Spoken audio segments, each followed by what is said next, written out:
Here's a quick highlight from our latest episode of Booked on Rock.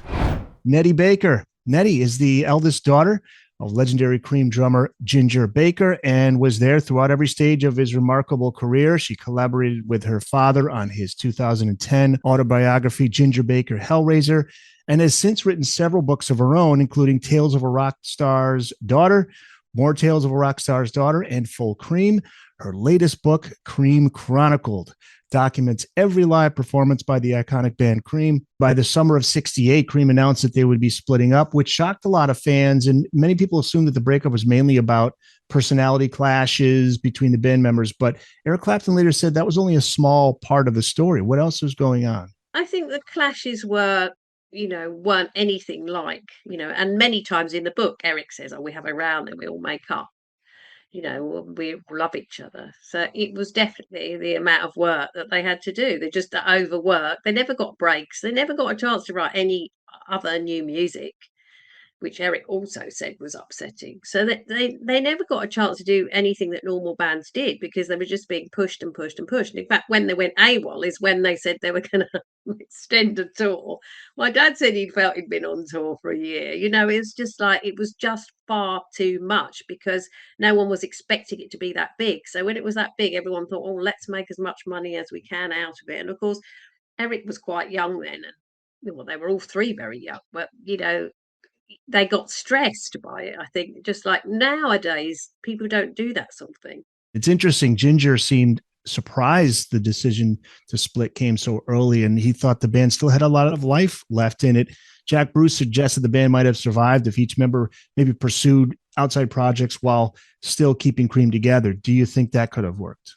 I do think it could have worked because it did with a lot of other bands. And I think if it had been properly approached, it could have worked. And I think that's what they were trying to do. And my dad and Stigwood, for certain, wanted it to continue. And I think all three of them were very sad when it ended. I don't think that's really what they wanted. But then it was sort of like, oh, well, I think I'm going to leave. Okay, yes, so am I. And then, oh, do you've said it. Young people, they weren't even 30. So, everyone knows what young, especially when everyone's drinking and smoking loads of pot and stuff, you're not really that rational. And then the management didn't seem to be able to hold it together, which is quite extraordinary, but that's what happened. When you think about Cream now, what will you remember most? I feel sad actually because it's things went badly wrong for my dad. He didn't really pick up on that. I mean, it went wrong for all three of them, but they recovered in different ways. Obviously, Eric picked up quite quick, but and became an icon. But for my dad, it didn't really. He lost his way, and then he went to Africa, which was probably a terrible mistake. And he's not really credited for bringing that sort of African music into the mainstream either. They've forgotten. They just say, "Oh, Fela Kuti, Tony Allen." They don't even mention that it was my dad that brought it there. I mean, so it was obviously a mistake for him to get involved in that. He never got the right management. He never got the right people, and then it's resulted in us having to spend a year researching a book for no money because we haven't done very well at all. So it hasn't, it makes me feel sad that it's that mega and I'm not living in a mansion. No, it does make me cross.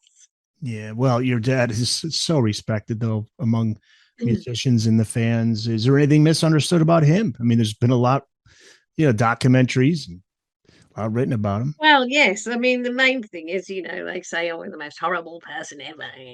And that's because, when he was an old man, he was suffering from dementia and from elder abuse. He was under social services safeguarding several times. He was not a happy person as an old person. He was deaf.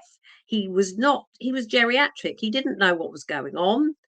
He was being exploited by his manager, by people who were trying to make money out of him. And so that's why he came across, because often he couldn't even understand what people were saying to him. The Chad Smith thing, he didn't know who Chad Smith was. He had no idea what was going on. He had no guidance.